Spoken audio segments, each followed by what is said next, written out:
လောကလူသားတွေပေါ်မှာမုန်းတိမှုဆိုတာလည်းမရှိဘူးလောကသားတွေရဲ့အကျိုးကိုပြုတယ်ဆိုပါစို့ရေထဲမှာပွင့်တဲ့ကြာပန်းကြီးဟာရေနဲ့မလူးတော့လည်းပဲရေမျက်နှာပြင်ကိုလှအောင်လုပ်ထားတာတော့ကြာပန်းကြောင့်ပဲပေါ့အကယ်၍သာကြာပန်းမပွင့်ဘူးဆိုရင်ရေမျက်နှာပြင်ကလှเสียအကြောင်းမရှိဘူး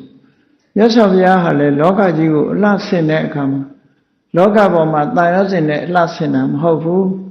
လွတ်လပ်ပြီးတော့မြင့်မြတ်တဲ့အသင်္တရံနဲ့အလှဆင်ခဲ့ပြီးလောကရဲ့အကျိုးကိုပြုခဲ့ကြာပန်းကြီးဟာမိမိပေါက်ဖွားရာရေကန်ရေမျက်နှာပြင်မောပေါက်ဖွားတင်းတင်းတဲတဲနေပြီးတော့ရေကန်ရဲ့အလှကိုတစားဆင်ပေးတယ်လို့ပဲမြတ်စွာဘုရားဟာလောကရဲ့အလှကိုတစားဆင်ပေးတဲ့ပုဂ္ဂိုလ်ကြာပန်းကရေကိုအကျိုးပြုတယ်လို့ပဲမြတ်စွာဘုရားကလည်းလောကသားတွေကိုအကျိုးပြုတယ်လို့ဒီလိုနှိုင်းရှင်ပြီးတော့လေ့လာလို့ရတာပေါ့